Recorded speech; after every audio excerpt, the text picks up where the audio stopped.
Então, bom dia a todas, todos. Mais uma vez agradeço ao convite, nas pessoas do Inácio, da Suzana. Sempre bom estar de volta aqui ao IHU, com o qual, como a Suzana já destacou, eu tenho esse longo contato. Não vou me prolongar demais nessa introdução elogiosa, porque esses tempos eu estava acessando um dos vídeos que eu fiz aqui do IHU no YouTube, e tinha um comentário dizendo assim, que saco, esse cara ficou 15 minutos falando introdução e tal, e eu quero a palestra e tal, né? Então, dessa vez eu não vou me prolongar em demasia nessa introdução, mas eu gosto sempre de destacar a importância que o IHU tem hoje, é uma referência indiscutivelmente nacional. Conheço, né, entro em contato constantemente com diversas pessoas do resto do país que acompanham o IHU, às vezes nem sabem muito bem que é da Unicinos e tal, mas conhecem o trabalho do IHU, porque ele se coloca como um foro de debates, não só um foro de debates contemporâneos relevantes, desde o debate ambiental, de debate tecnológico, como um ingresso nessa área turbulenta e cada vez mais inóspita de debater a conjuntura política, né? Que é algo que a gente sabe que tem um custo enorme do ponto de vista de desagradar gregos e troianos, né? Então, fica sempre meu parabéns pelo trabalho que o IHU faz e o meu agradecimento pela oportunidade de colaborar com isso. Essa fala ela foi pensada como uma reedição, digamos assim, de uma fala anterior, não, evidentemente, não vou repetir, né? Mas em função justamente desse último trabalho que eu publiquei no IHU Ideias, que se chama Identidade de Esquerda ou Pragmatismo Radical, interrogação, no qual eu enfim, coloco algumas questões, né, em torno de problemas que eu via relacionados com práticas da esquerda e que, ao longo desse último ano, eu, digamos assim, procurei sofisticar com uma crítica teórica que eu vou tentar passar aqui. No entanto, eu pedi para tirar a palavra esquerda do meu título, porque, eu não sei, eu me sinto cada vez menos confortável falando disso, de tarefas da esquerda, de unidade da esquerda, de consenso da esquerda, de renovação da esquerda. São tantas as vigilâncias e os policiamentos em torno disso, né? Um pouco na linha do que o professor Fausto falou sobre as patologias da esquerda, que às vezes me parece que de um atalho cognitivo interessante, que poderia nos abreviar certas questões em torno de valores e direção política, isso acaba se transformando muito mais num lugar de não pensamento, num lugar de vigilância, de policiamento, né? De uma tal maneira que, às vezes, é mais fácil se livrar logo desse emblema e dessa simbologia do que insistir nela.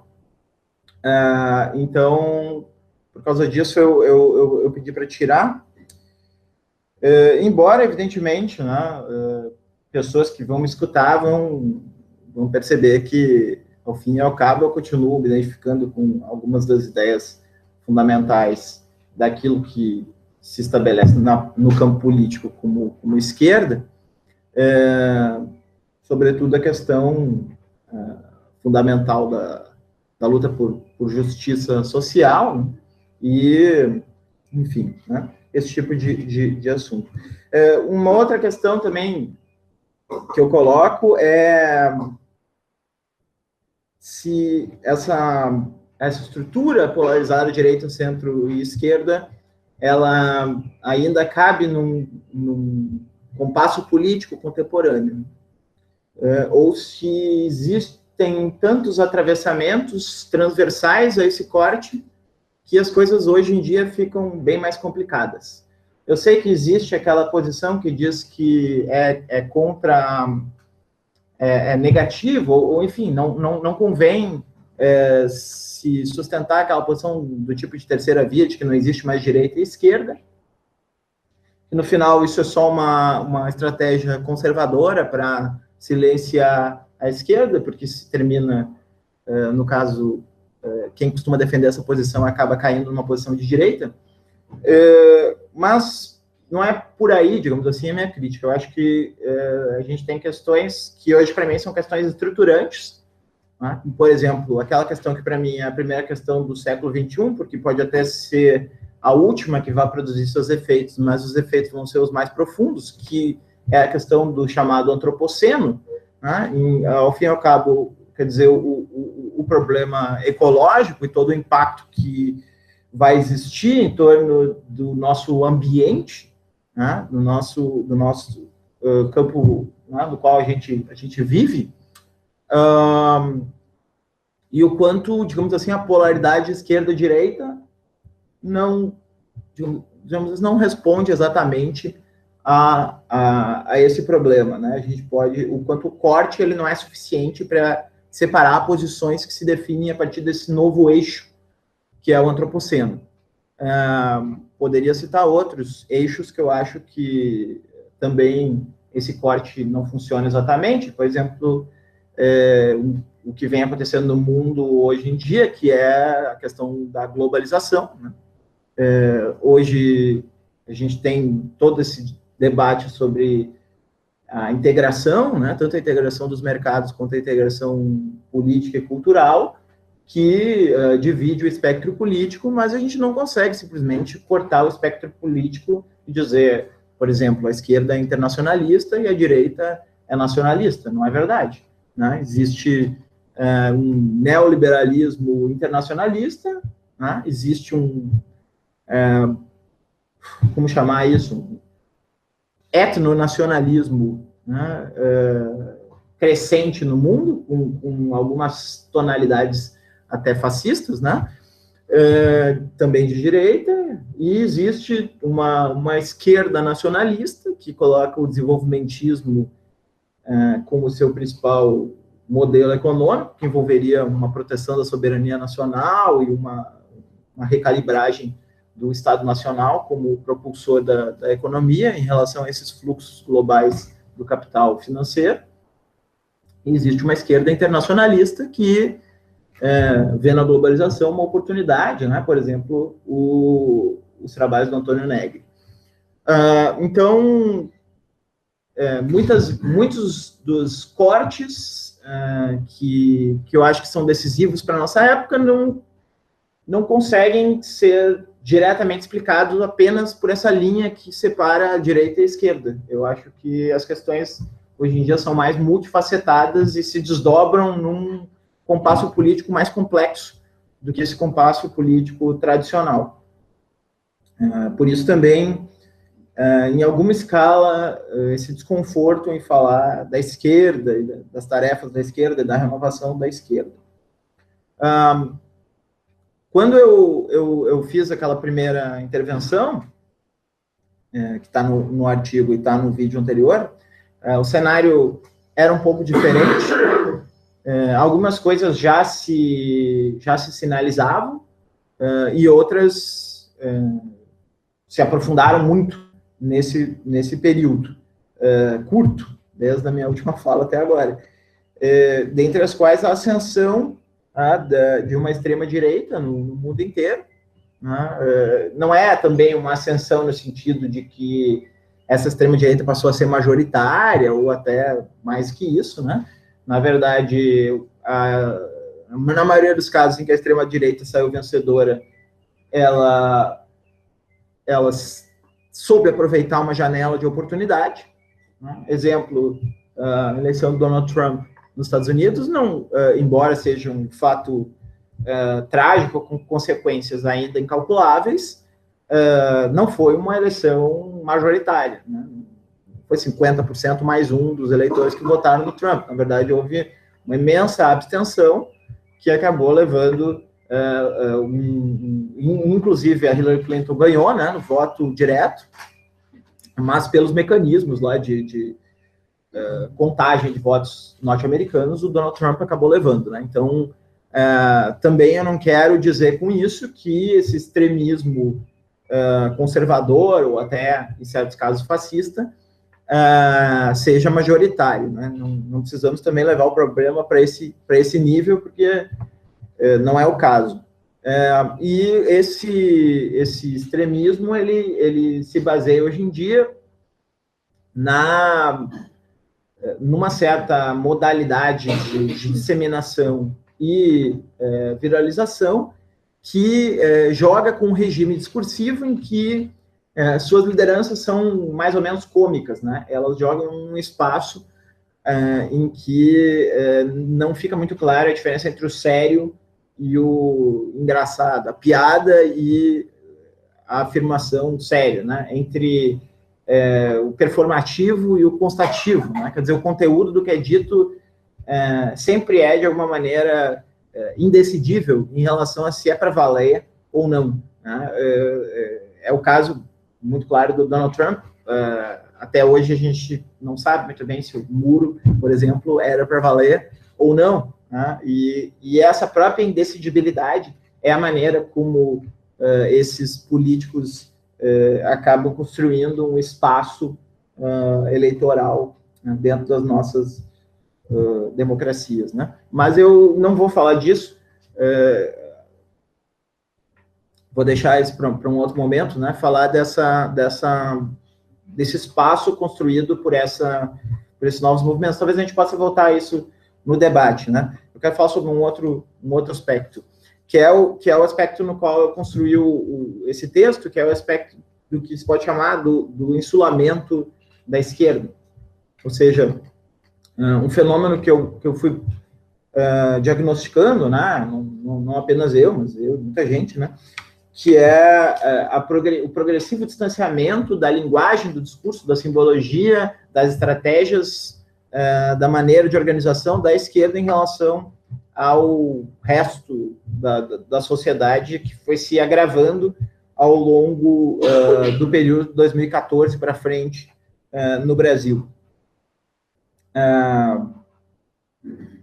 E é mais ou menos esse o tema do texto, né? No sentido de que falta a gente construir uma perspectiva do que está distanciando a maioria das nossas práticas, né? Dos nossos discursos. Quais são os pontos frágeis que fazem com que nós estejamos cada vez mais presos dentro de uma ilha, né? Ou, para falar a linguagem algorítmica contemporânea, né? Dentro dos algoritmos virtuais, né? Dentro de uma bolha, né? O que faz com que a esquerda seja uma bolha com pouca capacidade de contágio e disseminação. E aí, na fala anterior, acabei, como era muita coisa, na verdade me dei conta que esse artigo eram quase que 2 artigos que poderiam ter sido publicados separados, né? Eu acabei dando destaque para a questão conjuntural e hoje, então, eu vou falar mais da questão da relação com o centro. Para lembrar o que era a questão conjuntural, era uma leitura que eu fiz de 2002 para frente, ou seja, a partir do momento em que o PT passa a ser governo e começa esse fenômeno que a ciência política, alguns cientistas políticos chamam do lulismo, né? Outros chamam de lulopetismo, como se quiser. Lulopetismo remete assim a umas referências midiáticas não muito interessantes, então vamos deixar o lulismo para pensar no livro do André Singer. Como esse lulismo vai se modificando ao longo do seu período, né, de 2002 até 2014, e como isso vai significando a transformação de um discurso popular, que era o discurso do lulismo, né, um discurso em cima da ideia do popular, para um discurso em torno da ideia da esquerda. Então, eu não vou recapitular tudo isso, porque já está na outra palestra, né? Mas, em síntese, é isso. As metáforas e a polarização que o lulismo criava no período até 2013 eram metáforas que quase sempre não vinham como uma polarização direita contra, melhor dizendo, esquerda contra direita, e sim do popular contra o elitista. Eram metáforas nesse sentido. Então, se a gente pensar, por exemplo, um dos principais símbolos do lulismo era o pobre podendo acessar o avião, né, podendo usar o avião, né, e a repulsa da classe média dos ricos em relação a essa inclusão. Né? Então, era um discurso que polarizava muito em torno da questão do popular. Né? E, a partir de 2013, esse discurso em torno do popular vai se converter muito em torno do discurso em torno da esquerda. As razões que eu dou para isso, mas eu não tenho tempo aqui de desenvolver, é neutralizar o acontecimento de 2013, que é um acontecimento que implica um corte transversal da sociedade, que não é uma grande mobilização de esquerda, e sim uma mobilização transversal da insatisfação contra certas coisas que estavam colocadas, né? Inclusive uma disputa pela esquerda do projeto lulista, mas isso só com uma das vertentes que esse acontecimento multifacetado e até certo ponto monstruoso acabou gerando. E a outra foi a disputa eleitoral com a Marina Silva, né, no qual era necessário traçar uma linha divisória bem clara, né, e o critério de quem é de esquerda foi importante para dizer, olha, esse projeto aqui nós não reconhecemos como parte do nosso campo. Né? Então, naquele momento foi necessário se afirmar de esquerda, né? Algo que não era tão fundamental originalmente para o lulismo, que tinha muito mais preocupação em se afirmar como popular do que como esquerdista. Mas isso é o assunto da outra fala. Ela parte, então, de que essa esquerdização, né, esse aprofundamento da identidade de esquerda, que foi sendo promovido depois, no período posterior a 2014, vai gerar uma fragilidade política, né, que vai gerar, por sua vez, a perda do centro, né, político, que vai se inclinar mais na direção da direita, e isso vai se refletir na grande disputa, né, que aconteceu em 2015 e 2016, entre as mobilizações contra, né, o governo, mobilizações pró-impeachment, e as mobilizações contra o golpe, né, onde os números foram muito distoantes, né, na direção de que a mobilização pró-impeachment foi muito, muito maior. Né. E o meu ponto ali era exatamente que, na medida em que aquele governo ia se mostrando cada vez mais frágil e adotando estratégias erráticas, era cada vez mais forte a afirmação de uma identidade de esquerda como diferencial, né? E quanto mais essa identidade de esquerda era reforçada, mais frágeis ficavam as manifestações, porque elas eram fundadas naquela ideia de que, muitos disseram, né, é preciso defender um governo indefensável, né? É preciso defender o indefensável. Né? Muita gente usou o governo é indefensável, mas mesmo assim é preciso defendê-lo. Né? Muita gente usou essa explicação para dizer por que apoiava, era contra o impeachment naquela época. E o meu ponto é que, ali naquela época, era que esse tipo de argumento, que na verdade se baseia numa identidade política, né, de fazer parte de uma certa comunidade, com uma certa simbologia, fazer parte de uma certa identidade, não era suficiente para convencer o pragmatismo do centro.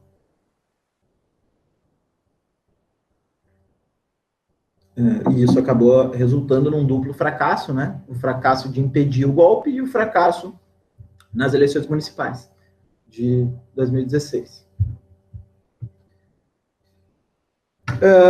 E aí, então, eu propus um exercício de perspectivismo, né, que eu chamei.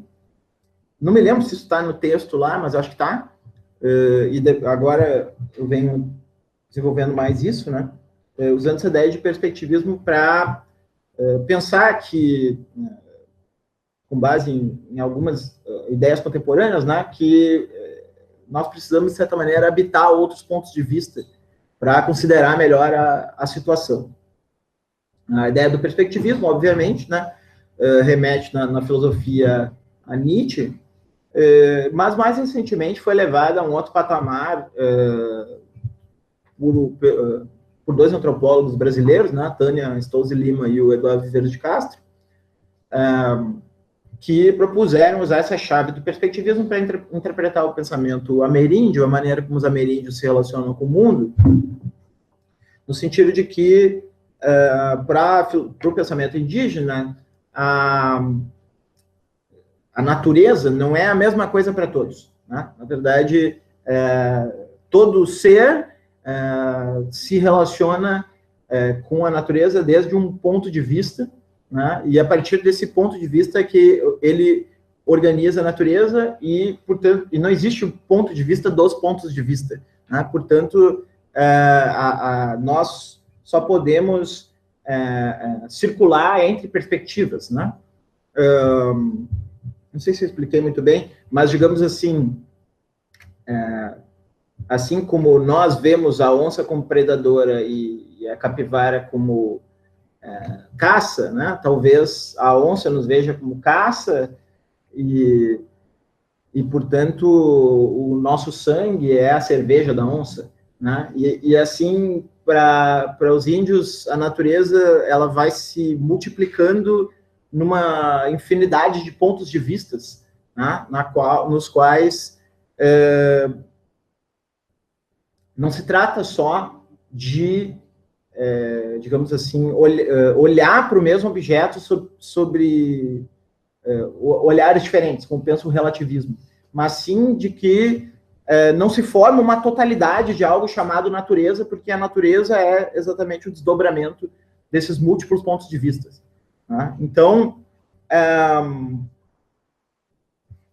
se a gente pensar no corte moderno, que o Viveiros de Castro vai criticar, os modernos estabelecem que existe um ponto invariável, que é a natureza, e um variável, que é a cultura. Né? Claro, isso vai variar, né? Isso dependendo... Por exemplo, para Kant é o humano, a razão prática, né? Onde vai ter esse elemento de liberdade, e a natureza vai ser necessidade. Né? Mas, de alguma maneira, sempre o polo da natureza, ele é determinado, ele é passível de uma análise científica, ele é invariável, e o polo da cultura, ele é o criativo, variável, né? Aquele onde as coisas fluem com mais velocidade. E aí ele vai dizer que, no final das contas, isso é uma espécie de reserva que os modernos colocam, né? De que a natureza, no final das contas, pertence à razão moderna, né? Então, se a gente olhar mesmo os chamados pós-modernos, né, eles vão dizer que a natureza é sempre igual, mas o que nos interessa é a cultura, porque tudo é construção cultural. Né? Então, a natureza continua não variando aí nesse processo. Né? E o multinaturalismo que é essa perspectiva que decorre do perspectivismo, é a ideia de que a natureza também varia. Né? Que não existe uma natureza, né? Existe multinatureza. No sentido de que a nossa concepção ontológica de natureza, naturalista, moderna, não é a única possível. Né? É possível se estabelecer outras formas de relação com a natureza.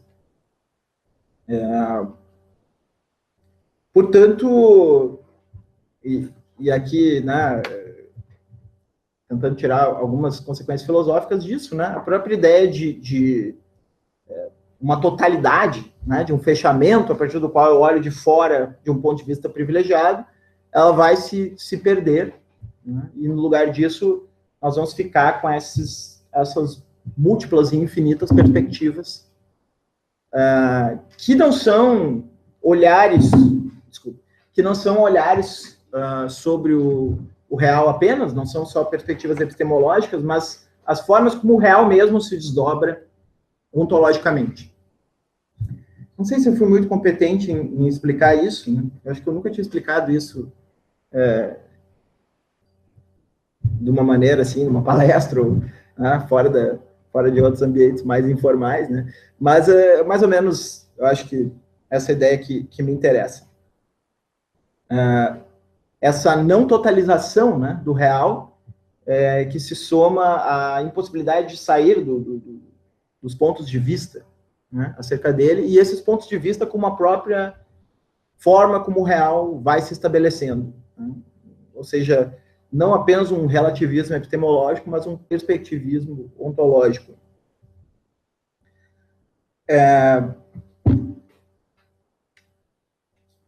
E aí, em cima dessa ideia do Viveiros, e, enfim, também a partir da trajetória dele, um outro companheiro, o Rodrigo, justamente está nessa entrevista aí comigo, o Rodrigo Nunes, ele propunha, num artigo chamado Geração, Acontecimento e Perspectiva, uma leitura a partir de 2013, no qual ele via que existia uma dificuldade imensa de equacionar as questões da velha esquerda com a nova esquerda, da esquerda institucional ou governista, com a esquerda autonomista, ou, enfim, a esquerda fora do governo, nascida, ou melhor, nascida não, mas, enfim, robustecida pelos acontecimentos de 2013, porque faltava perspectivismo, né?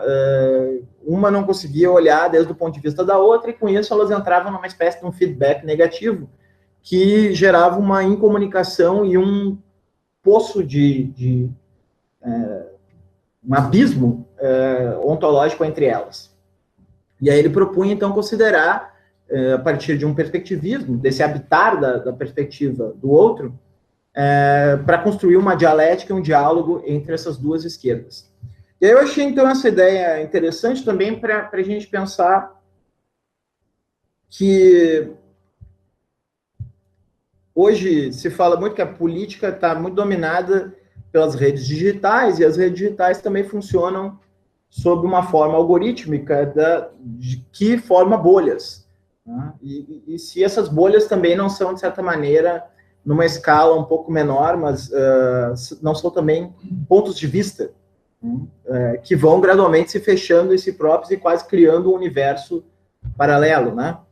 Os racionalistas lá, britânicos, do Guardian, né, chamam isso da pós-verdade, né? A verdade não interessa mais, só interessa a nuvem de afetos reforçada por notícias, muitas vezes notícias falsas e tal. Mas, enfim, existe esse efeito de bolhas nas redes sociais, e eu fiquei pensando se isso não pode ser comparado exatamente com essa multiplicidade de perspectivas, e como o político, no final das contas, não é, digamos assim, algo como um plano unificado que eu posso olhar de fora, mas o cruzamento, intercruzamento dessas várias perspectivas que se tornam também linhas de força, né, no sentido da disputa pelo poder político, e linhas de subjetivação também, né, das agências políticas que vão se encontrando aí. E o exercício desse perspectivismo é, então, um exercício que imita, né? É evidente que não é, mas que imita, que segue o exemplo do que o Viveiros chama do xamanismo, né? O xamã, dentro do pensamento indígena, é aquele que tem a possibilidade de habitar a perspectiva das outras espécies, né? Porque cada espécie vê o mundo da mesma todas as espécies veem o mundo da mesma forma, porém, alternando as posições, né? Alternando as posições entre si. E o xamã, ele pode ver desde a perspectiva de uma outra espécie, né? Ele não está preso dentro da sua própria perspectiva. E aí, então, propõe uma espécie de xamanismo político, né? No sentido de tentar habitar a perspectiva do centro momentaneamente. Eu, enquanto uma pessoa de esquerda, tentar habitar a perspectiva do centro e visualizar a partir dessa outra perspectiva como funciona, quais são os problemas com o pensamento da esquerda. Eu tentei fazer isso até em relação à direita, né? Mas isso é um outro paper, uma outra história, né? Vou falar aqui do centro, né? Então, a primeira coisa para pensar o centro é o pragmatismo do centro. O centro político ele não tem uma preocupação com coerência, ele não tem preocupação com funcionar numa escala em que a minha posição acerca do como deve ser uma sala de aula deva coincidir com a minha posição acerca de como um governo deve gerir o país, né? Enfim, minha posição econômica não precisa estar de acordo com a minha posição em relação a direitos civis, e, enfim, ele funciona muito mais por um parâmetro empirista, né, e de razoabilidade do que baseado, então, numa espécie de senso comum, do que propriamente a partir de uma metanarrativa organizada que forma uma espécie de sistema ou proto-sistema, a partir do qual eu vou julgar as posições. Então, o centro não tem um quadro estruturado no qual, a partir do qual ele analisa se uma coisa é correta ou errada, né? Por exemplo, vou pensar a questão da violência, né? Eu tenho o problema de que a gente vive numa sociedade injusta, onde existe opressão de classe. Então, vou pensar a violência, eu vou aplicar essa chave para a violência. Isso é um pensamento mais característico da esquerda ou da direita. O centro não utiliza tanto essa categoria de aplicar uma espécie de uma narrativa conglobante para o caso concreto. Ele vai pensar muito mais a partir de uma espécie de indução, né, a partir do caso concreto, e tentar, a partir disso, então, estabelecer uma resposta razoável, independentemente dessa resposta ser coerente com outras crenças ou não. Então, o centro ele é fragmentário, ele não é totalizante, né? Ele não tem essa preocupação com a organização e a coerência dos argumentos.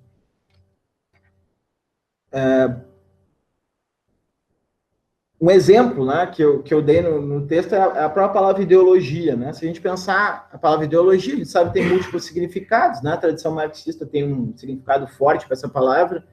Os conservadores também adoram, né? Vamos ver, ideologia de gênero, né? Escola sem partido, quando você escola sem ideologia, né?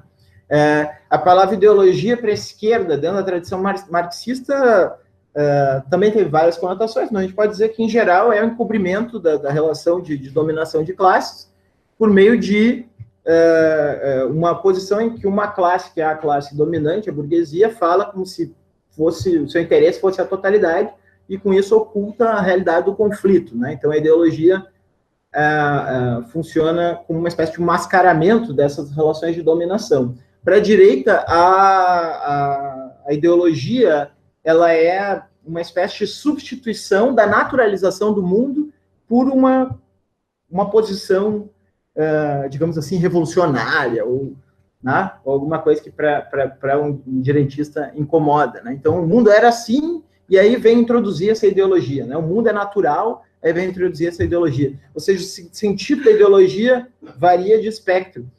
Para o centro, ideologia quer dizer quando um centrista usa a palavra ideologia, ele quer dizer essa visão carregada de um pacote teórico, um pacote de pressuposições que vai inclinar a decisão num sentido ou no outro e desfazer aquilo que é a resposta mais razoável, digamos assim, para o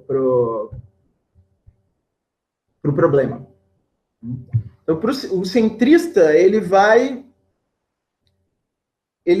dizer, vamos tentar não olhar para isso ideologicamente, né? Eu sei que isso pode ser ingênuo do ponto de vista das tradições que usam a palavra ideologia, mas ele vai dizer, vamos tentar não usar isso, não olhar isso ideologicamente. Significa dizer, vamos tentar não carregar um pacote de pressuposições junto e tentar olhar para o problema e a solução pragmática mais adequada para esse problema.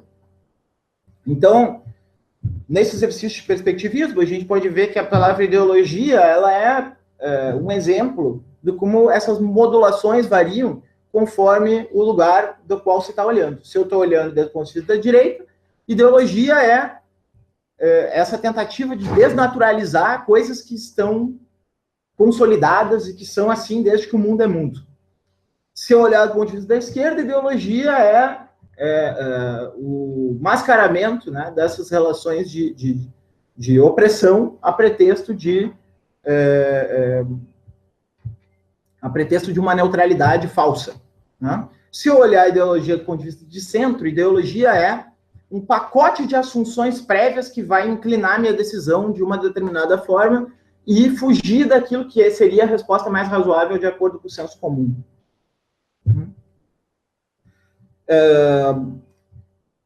Então, esse tipo de exercício que eu propus no texto, né, de tentar olhar desde esse ângulo pragmático, centrista, para os problemas da esquerda. E por que eu propus isso? Porque eu acredito que o centro é a maioria. O centro é majoritário. A maioria não é conservadora. A maioria é centrista. Acontece que existem certas experiências que nós queremos nos jogar, eu estou falando enquanto alguém mais ou menos bastante identificado, na verdade, com a esquerda, né? Existem certos experimentos que a gente quer jogar que violam, digamos assim, uma regra de prudência com a qual o centro costuma se orientar. E por isso nós tendemos a achar que o centro é conservador. Mas o centro é conservador desde o nosso ponto de vista. E não em si mesmo. Acho que o centro é uma posição um pouco diferente, né? Uma posição empirista, falibilista e fundamentalmente baseada num senso comum adquirido, experimental.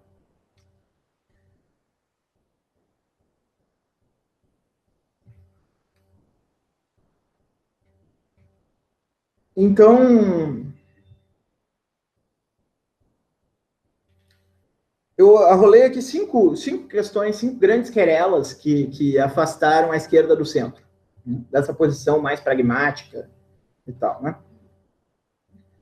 A primeira seria o chamado condomínio da esquerda, né? Seria a atitude sectária da esquerda, né? Uma espécie de transformação justamente, né, desse fortalecimento dessa identidade de esquerda, no sentido de que para fazer parte desse movimento é necessário que você preencha os requisitos tais e tais. Né? Então, é uma espécie de carteirinha para entrar no clube da esquerda. Né? Para entrar na esquerda, tu tem que acreditar nisso e naquilo. Né?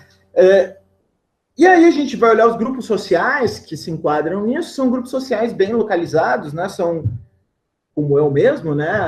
Professores universitários, são artistas, né? São ativistas, mas uma série de outras pessoas que exercem outras múltiplas atividades, que são a maioria da sociedade, não se enquadram nesse perfil, e muitas vezes a esquerda tem resistência a deixar com que a impureza dessas pessoas contamine o clima. Então, essa espécie de purismo, de ficar constantemente depurando aquelas pessoas que seriam as falsas esquerdistas até chegar ao verdadeiro núcleo da esquerda, acaba provocando o insulamento, né, dessa esquerda, que fica uma ilha separada do resto da sociedade.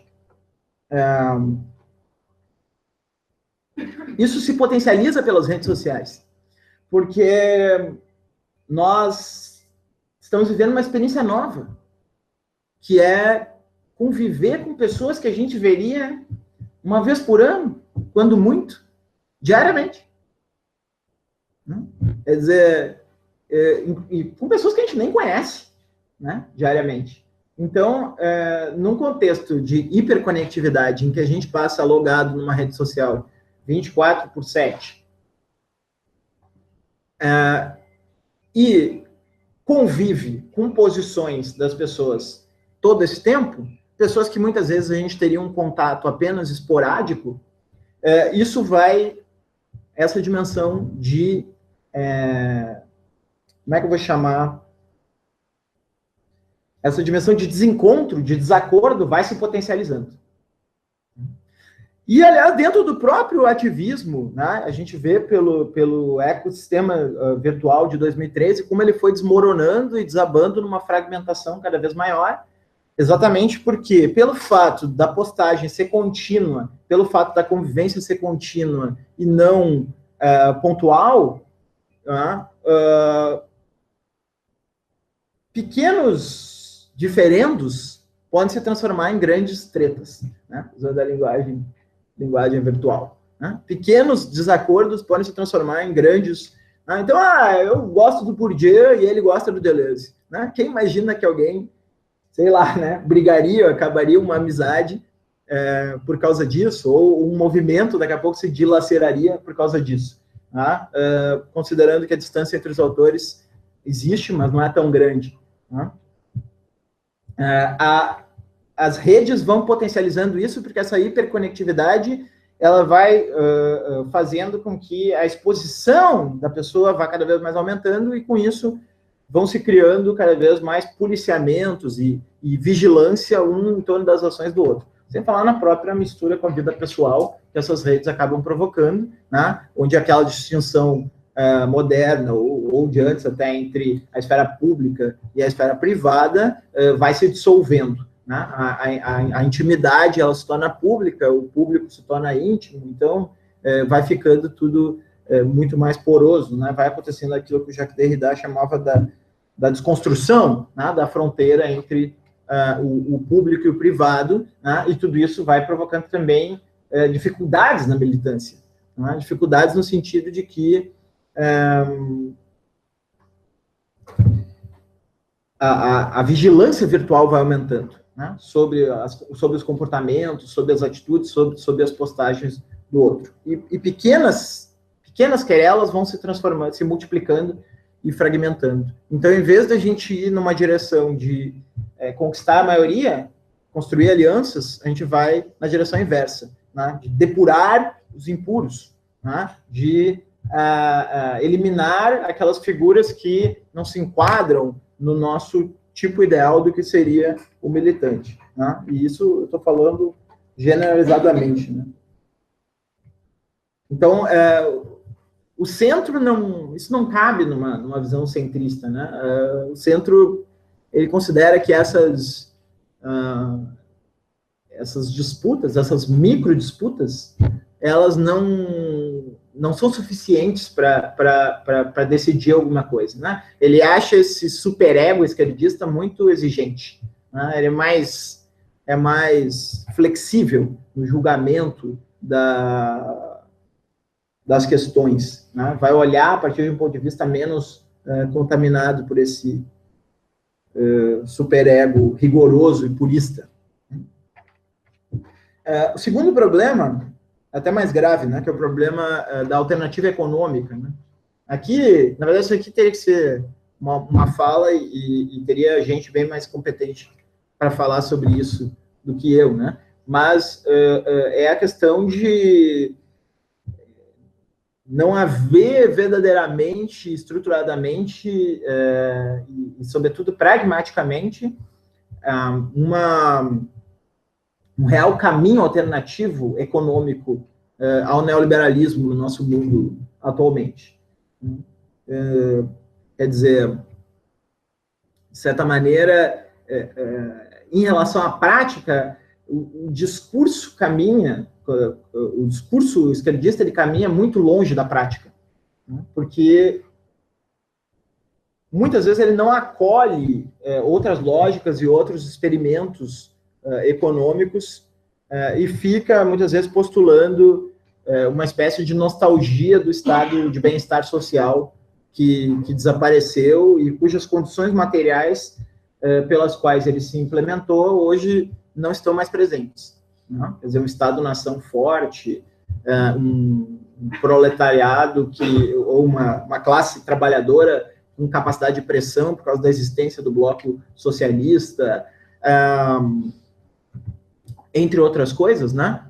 O Fordismo, no qual a matriz econômica nacional é industrial, quer dizer, todas as condições de possibilidade materiais do estado de bem-estar social hoje não estão mais presentes, e não existe verdadeiramente um projeto alternativo, ou, bom, quero acreditar que possa vir a existir, quero acreditar também que a gente tenha reagido um pouco a isso, esse pensamento do comum é uma das vias, né? Seja pela via francesa, seja pela via do Tony Negri e outros pensamentos podem vir a ser alternativas, mas institucionalmente, na prática, esses discursos não são levados a cabo, então acaba funcionando como assim um vazio em relação a um projeto econômico de futuro.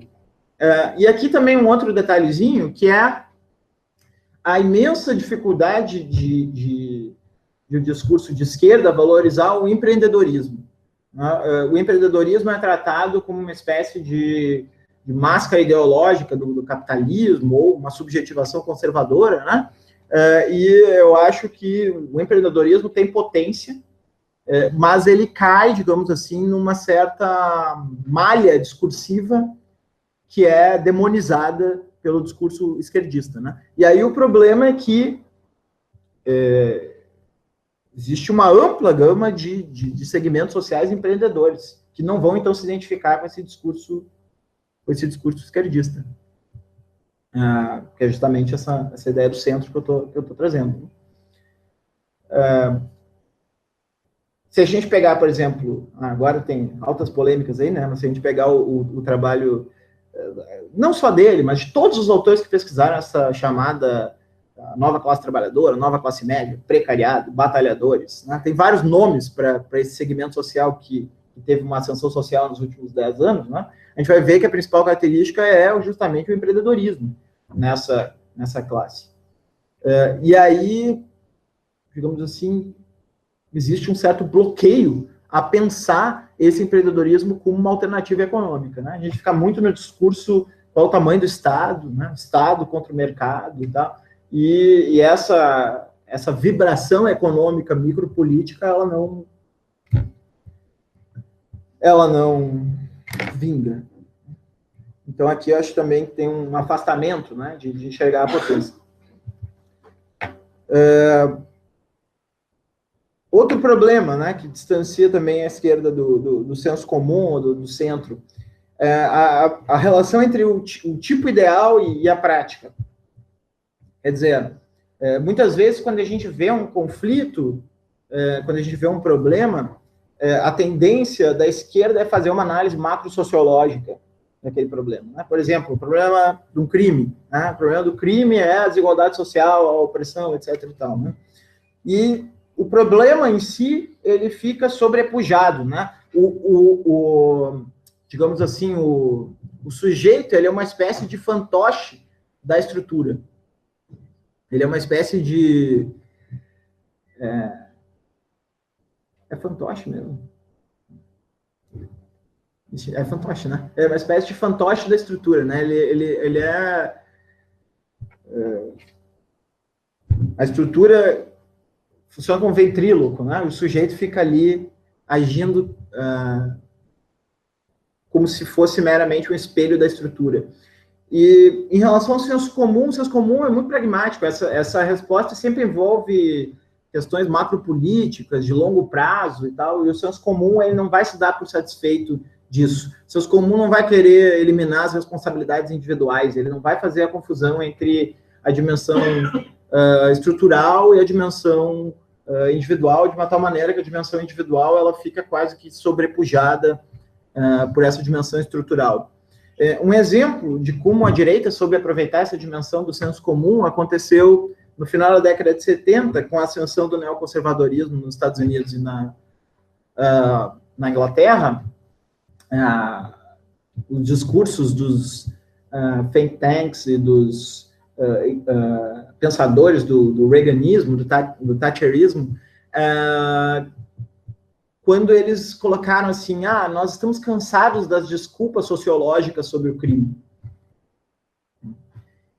E, evidentemente que, né, eu já estudei um pouco isso, né, fiz a formação em ciências criminais e tal, eu sei que isso é balela, né, evidentemente não existe nenhum crime que não esteja circunstanciado numa situação social que precisa ser analisada e compreendida, né, mas eles aproveitam esse gap, esse lugar que é uma espécie de uma sobra entre o caso individual e a leitura estrutural, né? E enquanto que o discurso esquerdista fica muito focado na dimensão estrutural.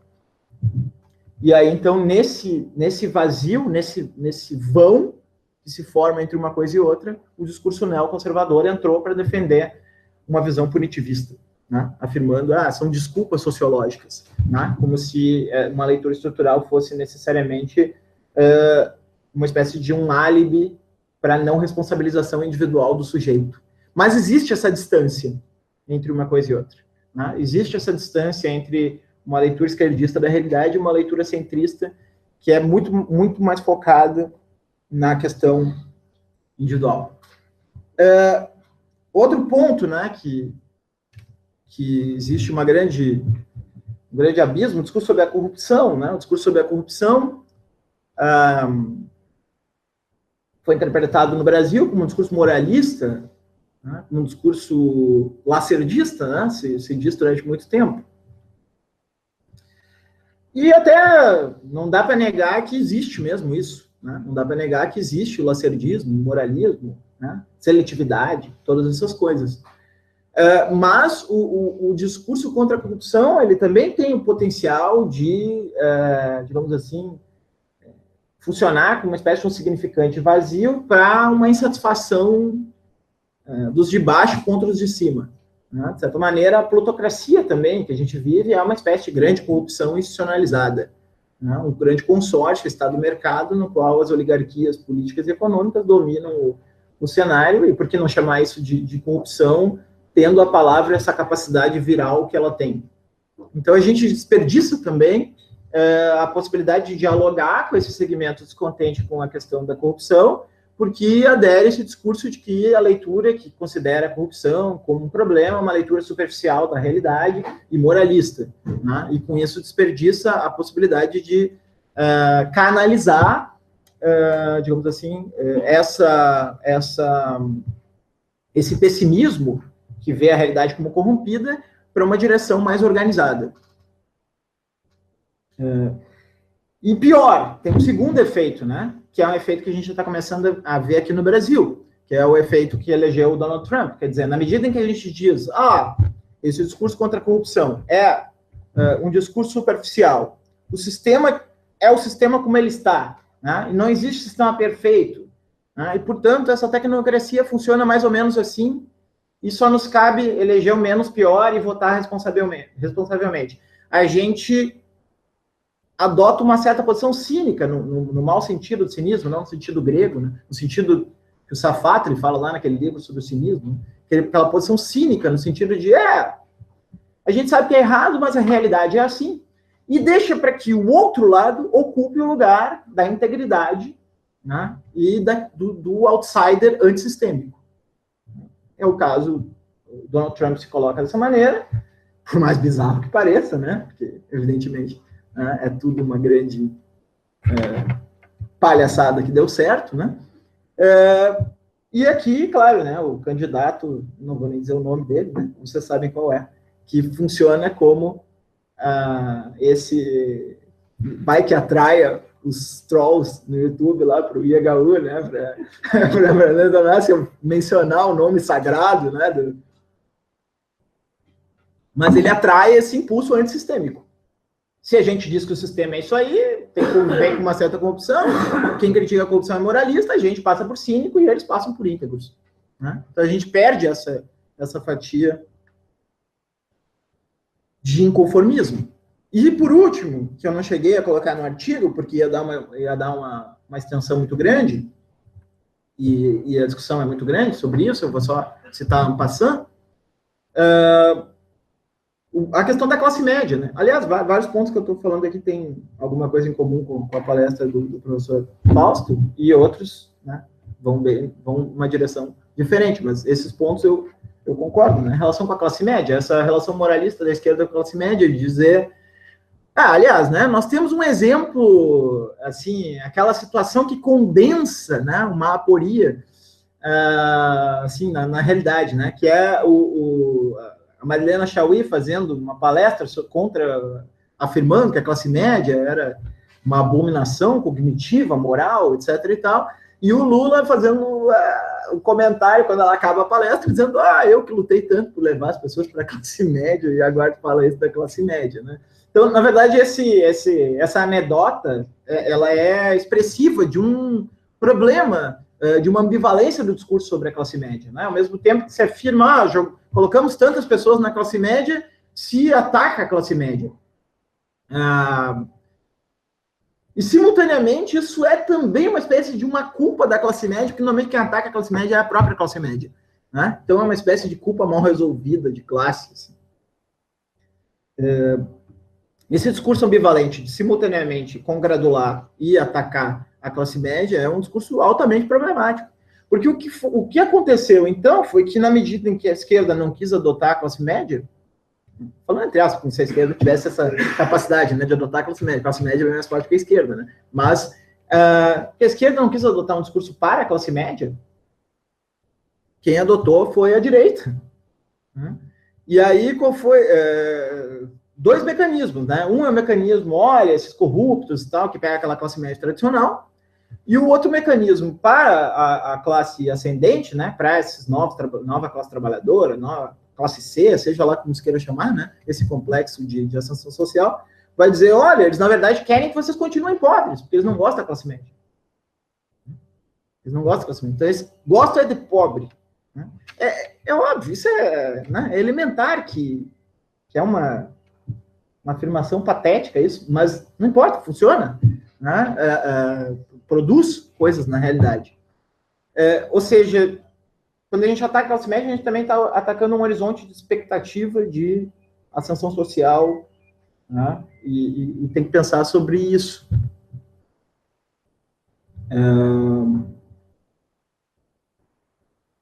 E se afasta do centro, né? Se afasta dessa maioria, né? A maioria que não quer demonizar a classe média.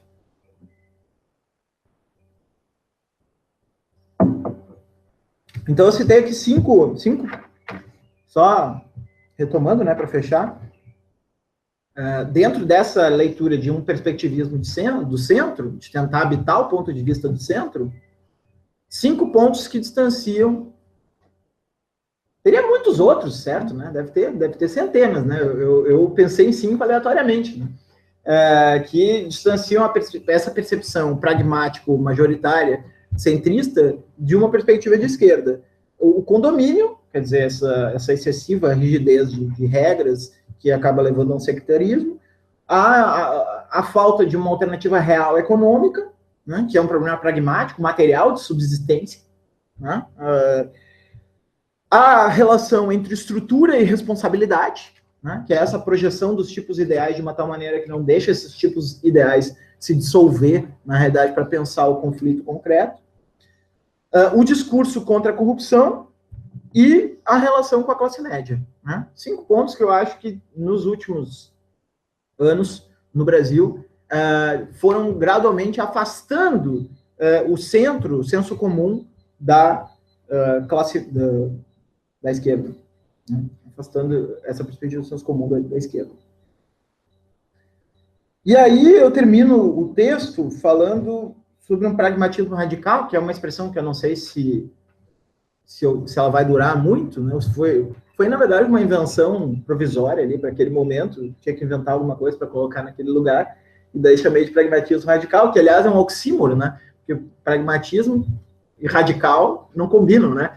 Os dois indicam justamente o inverso um do outro, né? Pragmatismo da ideia de negociação, né? Da ideia de pé no chão, e o radical da ideia de projeto, né? De fundamento, um princípio. Né? E justamente eu queria tensionar essas duas coisas ao mesmo tempo.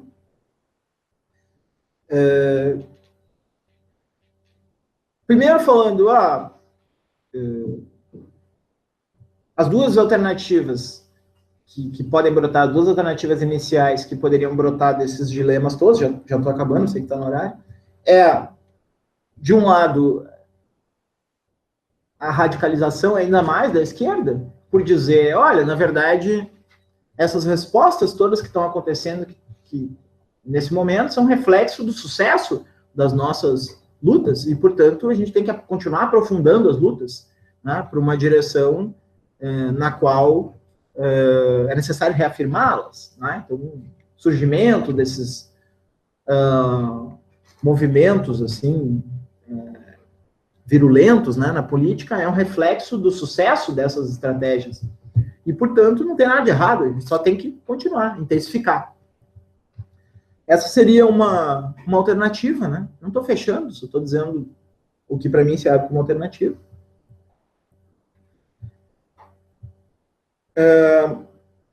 A outra alternativa é a inversa, né? Diz, tem toda essa distância com o senso comum, então nós vamos voltar ao que nós fizemos agora nos últimos mandatos, que é nos mover para a direita, né? Fazer uma concessão à direita, uma política de conciliação. Então, aderir ao pragmatismo no sentido que se costuma usar, né, do pragmatismo, de realpolitik, né, política real é assim, tem que fazer acordo com o PMDB mesmo, e essa é a solução para governar. Esse seria uma segunda alternativa. Eu faço críticas a cada uma delas, mas, enfim, eu acho que elas estão na mesa, né? A alternativa da radicalização, eu acho que é uma alternativa que sofre de déficit de perspectivismo e acho que não é uma solução interessante. A alternativa da realpolitik, para mim, é uma alternativa que, na verdade, ela é conservadora, porque ela não disputa o centro, né? Ela não procura trazer o centro para a esquerda, e sim, ela, enquanto a esquerda se desloca para o centro, deixa o lugar da esquerda vazio e joga o centro para a direita. Um tabuleiro político, se a gente for entender esse movimento, a consequência é essa. Então, ela não disputa verdadeiramente o senso comum, porque ela considera que o senso comum é conservador. Por exemplo, né, não vai propor, vamos supor, uma lei que descriminalize o aborto e tentar fazer um debate público em torno disso, porque né, o senso comum é completamente avesso a isso, que eu acho que não é verdade. Né? Eu acho que dá para fazer um debate público em torno disso. Só pegar um exemplo, né? Normalmente são nossas questões culturais sensíveis, né? Se pensar a política de drogas, esse tipo de política cultural sensível, que não daria para atacar isso, porque o senso comum é extremamente conservador e nós vamos perder com certeza. Então, eu acho que isso já joga o senso comum para mais à direita e faz com que a direita se desloque para o centro, desculpe, a esquerda se desloque para o centro, né? E aí a esquerda é cobrada como esquerda, mas na verdade ela está no centro. Quer dizer, na verdade é uma estratégia um tanto quanto disfuncional essa, né? Então eu acho que essa não é uma boa alternativa. O que eu chamo de pragmatismo radical seria defender mesmo transformações estruturais na nossa forma de vida, na nossa maneira de organizar cidades, pensar o Estado, pensar a democracia, pensar os movimentos, mas fazendo tornando um dos pontos centrais desse processo a tradução, né? A tradução das pautas radicais para uma linguagem que consiga dialogar com o senso comum e não seja uma linguagem fechada na militância esquerdista, né? Eu me lembro ainda de estar no ato lá em São Paulo contra o golpe e aí era aqueles carros de som e tal. Uma vez que eu estava lá em São Paulo, estava passando por lá, aí tinha aqueles carros de som e aquele discurso contra a geopolítica, o imperialismo e tal, né? Eu pensei, mas né, isso é pregar para convertido, né? Não tem nenhuma capilaridade esse discurso, né? Esse discurso pressupõe um pacote pesado de crenças, né, que não nos possibilita dialogar com alguém que poderia estar pontualmente ao nosso lado. Então, eu acho que esse esforço tradutório seria um dos lados, né, desse pragmatismo. E o outro lado é o pragmatismo da real vontade de vencer, né? Parece meio papo de coach, sei lá, né? Falei papo de coach, né? Vontade de vencer, né? Vou dar uma fórmula de autoajuda aqui. Mas é isso mesmo. Eu vejo muito que existe um certo padrão da militância que é o padrão daquilo que se chama em inglês self-righteous, né? Seria, não sei direito a tradução disso, mas é uma espécie de superioridade moral, né? Eu afirmo uma coisa para me declarar moralmente superior aos outros. E eu acho que esse padrão é assim disseminado atualmente de uma maneira assim incrível, né? Mais ou menos do ponto de vista eleitoral, a atitude análoga a essa coisa de fazer um post, ou fazer um texto, fazer uma atitude de superioridade moral, é lançar uma candidatura para marcar a posição. Né? Eu lanço essa candidatura, na verdade, para marcar a posição. Então,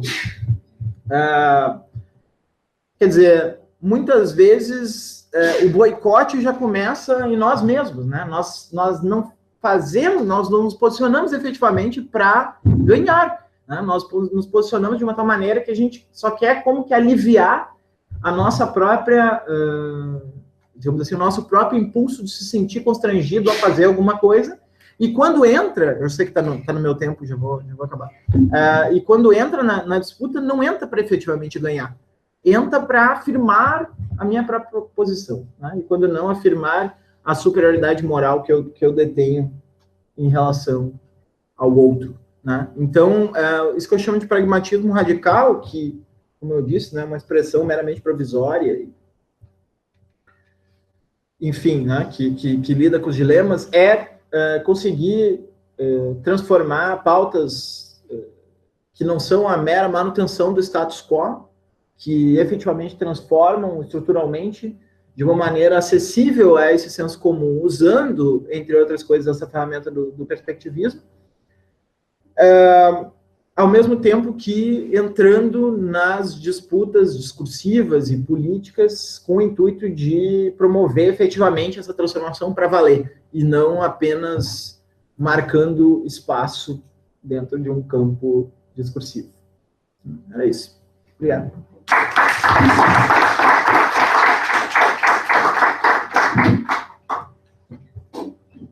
Muito obrigada, Moisés, por estas provocações que nos ajudam a refletir. Vamos ter, então, uns 20, 25 minutos, né, para a gente poder fazer o nosso debate. Então, quem quiser fazer alguma colocação, alguma pergunta.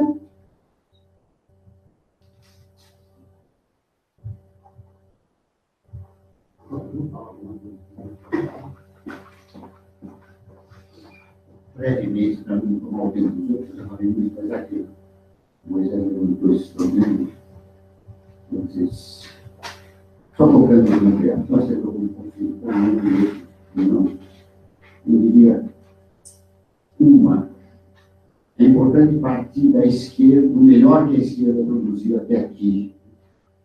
E aí, um autor de muita importância ali, que é o professor Guerra. Acho que é o clássico, que escapa de todas as coisas, todos aqueles que eu falei, todos. Claro que a repercussão dele é relativa, mas a gente considerar também a melhor esquerda, não só a pior esquerda. Depois, existe muita coisa que está por aí, Piketty, os economistas Ferreira, uma crítica que passa pelo Kalec, que passa pelo Keynes, pelo Nelkezinho, são coisas que estão aí. O lado mais fraco talvez seja da filosofia, que é a herança de Frankfurt, etc. Talvez seja o mais fraco da filosofia, mas tem muita coisa. Eu insistiria que, no desacordo com a ideia de que não há alternativa para o neoliberalismo, não há alternativa para um processo de mundialização, no que falam de altermundialismo. O neoliberalismo é um problema enorme, ele está sendo criticado pelo FMI. O FMI começa a criticar a liberdade de capitais. E é preciso saber o que ele trouxe. É muito bonito você falar do centro, etc. Mas o centro, mais ou menos, aceita isso. E a situação atual é essa. Tem 7 pessoas no mundo que têm a metade da riqueza mundial.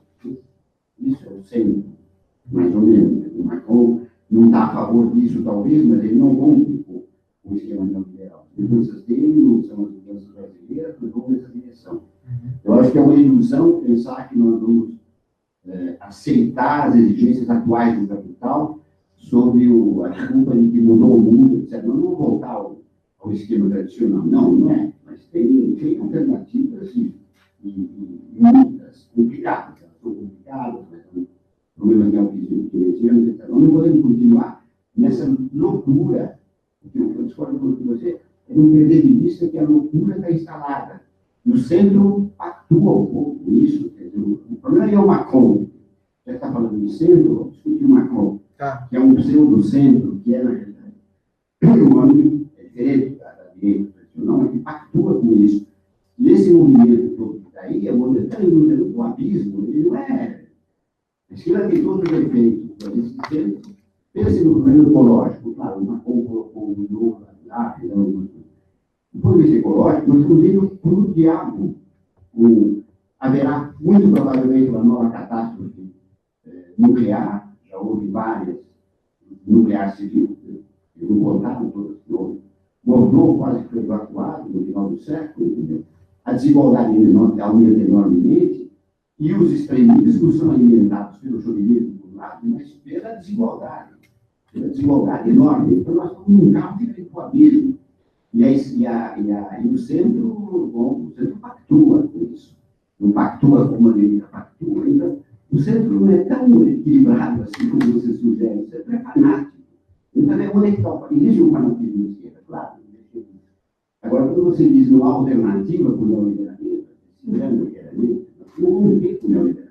Isso não significa nem voltar para o welfare state na forma que era, nem romper com uma forma de mundialização, mas é parar com o processo de desigualdade crescente, transformando cada vez mais.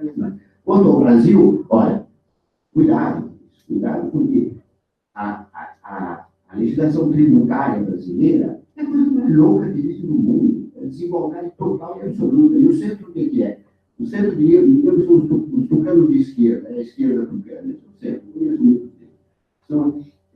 Eles pactuam com isso. Eu não falo de reforma tributária, quando a gente fala, eles dizem, fala. Veja o que é a estrutura, para tomar um ponto só. O brasileiro é uma estrutura tributária em que um banqueiro paga a mesma coisa do que um empregado de classe média. Em que não se paga imposto por... pessoa física não paga imposto por dinheiro ganho sobre ações. Né? A alíquota máxima do imposto de renda é de 7,5%. Isso não existe em lugar no mundo, entendeu? Então, existiria você tomar cuidado com a ideia. Tudo bem, esquerda. Mas com essa ideia de que o centro é muito equilibrado, bom, nós estamos numa situação muito grave, do ponto de vista ecológico, do ponto de vista econômico, do ponto de vista político. E o neoliberalismo tem a ver com isso. Eu diria.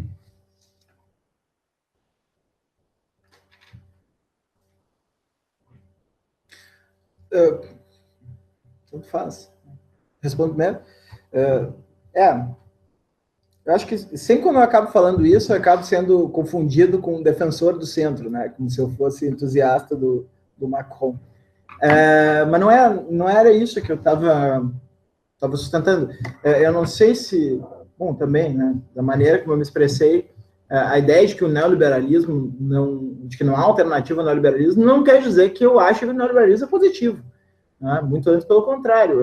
Eu acho que é verdadeiramente preocupante essa inexistência de um imaginário alternativo ao neoliberalismo e de uma alternativa real econômica que efetivamente saiba lidar com esse fluxo global que não foi inventado ainda. Se foi, eu desconheço, né? Então, não é no sentido, quando eu disse isso, não é no sentido de que o neoliberalismo deva ser afirmado, mas no meu sentido, eu não li o novo livro, mas o senhor citou várias vezes o Dardot e o Laval, né? No mesmo sentido, quando eles terminam o livro, eles afirmam que é necessário construir um imaginário diferente, um projeto econômico diferente ao neoliberalismo. Mas a minha crítica muitas vezes a gente se coloca como se isso já existisse, mas não existe. Não tá bem demarcado, não está bem definido, não foi inventado nesse período de 15 anos de esquerda, de, sei lá, 13 anos de esquerda quantos anos foram, afinal? 12 anos. Enfim. Nesses 13,5 mandatos da esquerda no Brasil, não foi inventado uma alternativa clara ao neoliberalismo. Quando se tentou fazer uma coisa diferente, foi o neodesenvolvimentismo, naufragou para, digamos assim, patamares ruins. Né? Se mostrou uma política de reforço de oligopólios econômicos que colonizou uma parte do poder político e não trouxe reflexos positivos na sua aplicação esse neodesenvolvimentismo. Então, eu acho mais interessante a gente reconhecer essa fragilidade do que muitas vezes a gente sair disparando contra uma coisa como se a gente tivesse muito claro qual é a alternativa a ela. Porque se a gente reconhece que a alternativa ainda não existe, a gente se vê mais constrangido a inventar, né? Agora, se a gente age com uma atitude como se já existisse, aí pode ser que dê a impressão de que a gente já tem essa resposta, e eu acho que a gente não tem ainda. Sobre o Macron, eu acho que é um grande dilema, né, da política atual esse, né? A gente está vivendo a ascensão dos extremos e uma figura como o Macron é ou não interessante, né? Eu acho que o Macron vai fracassar, porque realmente ele está colocado num cenário que ele tem tudo para fracassar, o modelo dele está chegando ao limite, ele é uma espécie de um último suspiro do que eu chamo do neoliberalismo progressista, né, que seria justamente esse neoliberalismo de centro, que reconhece pautas socialmente progressistas, mas, ao mesmo tempo, economicamente afirma esse mesmo esquema. Por exemplo, Hillary Clinton, enfim, né, todas essas figuras aí, no liberalismo progressista está em crise, né? Os grandes nomes do establishment ali, Vale do Silício, esse pessoal aí está tentando inventar um outro tipo de neoliberalismo progressista, como uma saída, uma escapatória para isso, inclusive cogitando renda mínima e outras coisas, né? Vai olhar, por exemplo, o CEO do Facebook, né, o Zuckerberg, ele está nessa pauta de que é necessária uma renda básica, senão, né, o Klaus Schwab também está nessa de que a chamada quarta revolução industrial, que ainda é um conjunto de especulações, não tem ainda uma forma muito clara, mas que seria mais ou menos avanços nanotecnológicos, de automação, engenharia genética, esse tipo de coisa, vai provocar o colapso dos nossos sistemas sociais e econômicos, e, portanto, a gente já precisa de um anteparo mínimo, que seria essa renda mínima, né? Então, tem uma tentativa de reformismo interno. Se o Macron vai conseguir ser convincente dentro desse eixo ou não sei.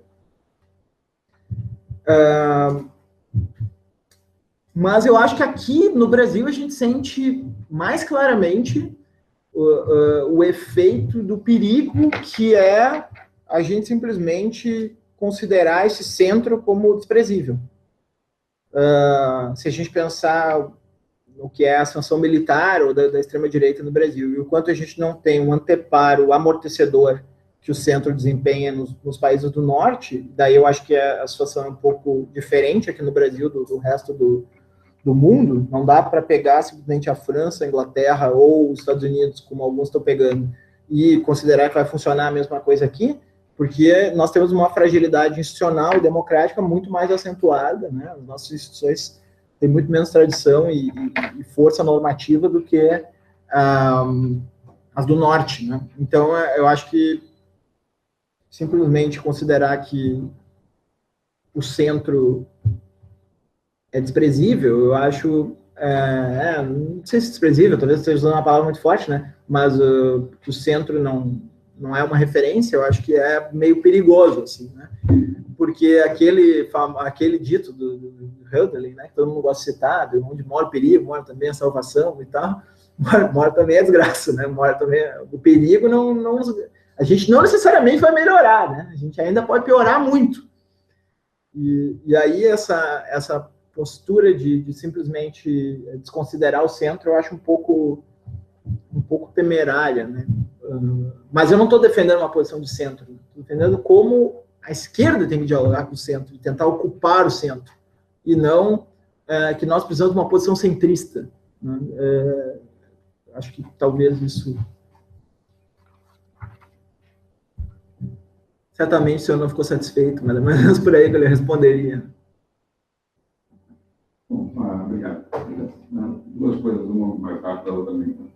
A primeira rápida é o seguinte: quais, se é que algum desses atores, vamos dizer assim, que a gente tem na política hoje, se imagina possam estar no páreo para 2018, tem maior competência para dialogar com isso que você está chamando de centro? Essa é a primeira pergunta mais simples. A segunda, mais complicada, é a seguinte: você começou com um argumento que me pareceu bastante consistente, falou com quase tudo, que é a ideia de que direita e esquerda não captam, vamos dizer assim, as coisas que estão em jogo no cenário do antropocentro da globalização. Você disse em vários momentos, no começo da tua palestra, que estava, inclusive, desconfortável em usar as expressões esquerda e direita e tal. E aí, bom, no resto da palestra toda é direita e esquerda. Uhum. Quer dizer, a minha pergunta é, bom, já que, vamos dizer assim, esses são os grandes desafios, assim, e a parte que eu concordo, assim, de como que as disputas nesse cenário do antropoceno e as disputas em si, em função da globalização, assim, nós precisamos de ferramentas novas para isso. E tu sugere duas interessantes, que são as expressões, perspectivismo e pragmatismo.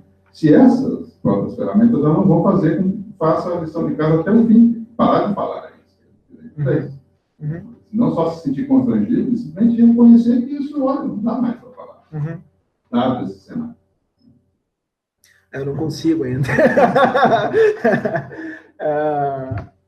A gente também é muito instado a se posicionar em relação a isso, né? E aí, se não se posiciona, é isentão, né? Então tem mais essa ainda. Já tô, né? Eu já aceito isentão sem me ofender, né? Não tem problema. Né? Mas, assim, sobre começar com a segunda, né? Eu acho que a gente tem que redesenhar todo o Political Compass, e isso é uma coisa que talvez eu poderia ter feito hoje um esboço de como eu vejo, né?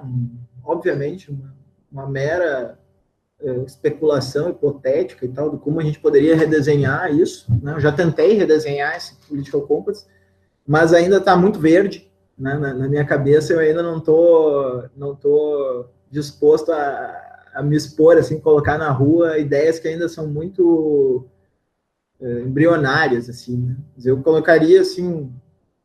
coloquei em duas áreas, né, assim, o aceleracionismo e os extra-modernos e tal, tentar pensar a partir disso, e aí vertentes para um lado, para o outro, né? Enfim, acho que teria vários vetores para a gente tentar entender essa nova polaridade política, mas eu ainda...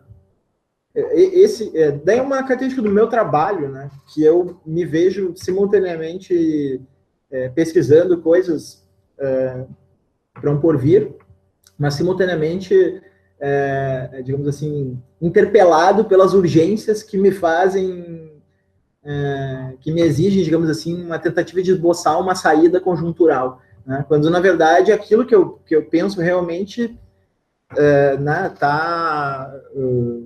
estaria para um outro nível. Eu acho que a gente poderia estar discutindo, talvez, confederação, novos modelos de cidade, né? Outra maneira de equacionar, que não pelos estados, essa relação, outras formas de pensar a relação da democracia, questionar a própria demanda por crescimento econômico, que está na base dos modelos econômicos, quer dizer, tudo isso, questionar a hierarquia ontológica que se estabelece entre o humano e os demais, e quais as consequências que isso vai proporcionar para um modelo econômico, né? O meu trabalho, digamos assim, mais acadêmico, ele tá, mas aí tem essas intervenções, assim, mais, digamos assim, como intelectual público. É uma coisa meio pretensiosa falar isso, eu me sinto meio desconfortável me colocando esses rótulos, mas, que são mais conjunturais, mais circunstanciais, e esse paper é um paper mais de estratégia mesmo, política, né? E de uma estratégia de emergência, digamos assim, no sentido de como esse campo que busca a transformação pode dialogar com uma massa indecisa, né? E relativamente despolitizada, num sentido mais neutro de despolitizada, né? Num sentido de que despolitizado não no sentido negativo, despolitizado no sentido de que as identidades políticas não são tão pesadas para esse segmento, que eu acredito ser a maioria. E a gente muitas vezes fica num debate, sobretudo em redes sociais, em torno de pessoas com uma identidade muito forte, muito marcada, que se sentem, inclusive, instadas a comentar o post do outro e tal, porque aderem, e aí a gente fica, parece sempre numa espécie de um beco sem saída, assim, quando, na verdade, a maioria, né, meio que tá dando de ombros para isso aí, né? Por isso que eu brinco, às vezes, né? Brinco não, às vezes até sugiro seriamente pro pessoal que tá muito deprimido das redes sociais, desliga a tomada, dá um off no perfil, né? Fica 2 semanas conversando com as pessoas que tu vai ver que não é tão horrível assim e tal, né? Quanto parece. Isso aqui potencializa o lado pior, né? Sobre o cenário atual, digamos que essa aposta de uma esquerda que fosse, né, puxar o centro, né, fazer esse... eu acho que não tem, né? Porque talvez o Ciro Gomes.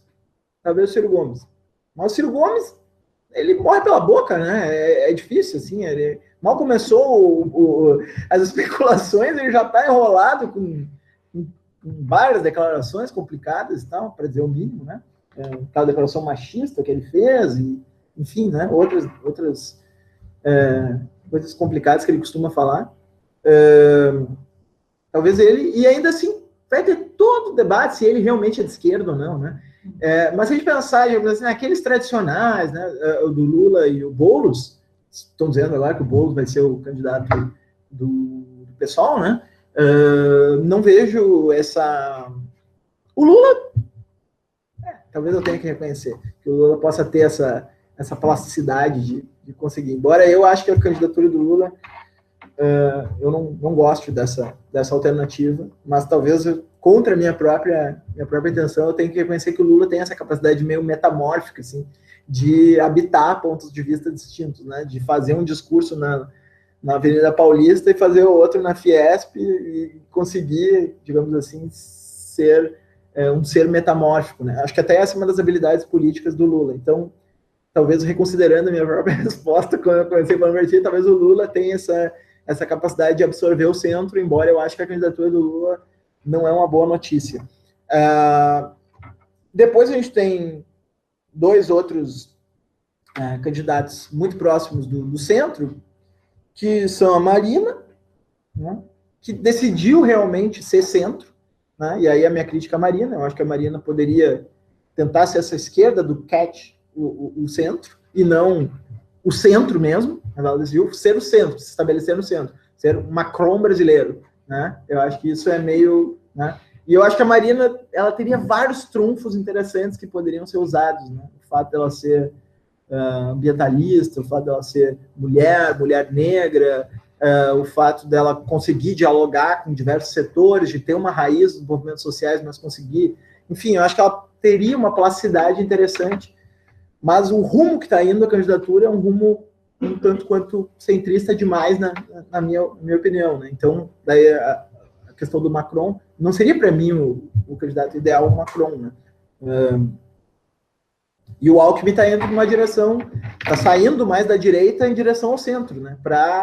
Na disputa interna do PSDB com o Dória e na disputa do campo da direita com o Bolsonaro. Né?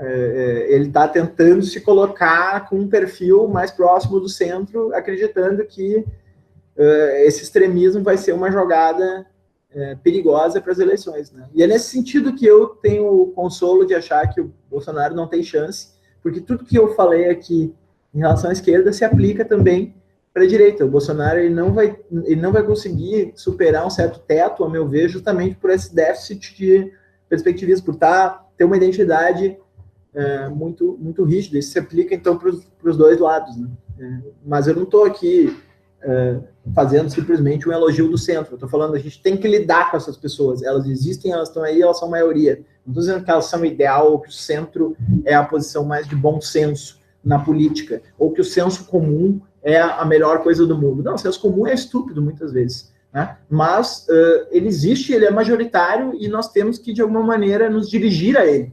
né? Não há como simplesmente achar que as pessoas vão aderir a nós por princípio, né? Eu acho que isso, num certo momento, foi o grande veneno que bebeu a esquerda, né? Achar que se afirmar de esquerda era suficiente para convencer o outro lado, né? Eu acho que aí a gente começou a perder o tabuleiro, né, nesse processo.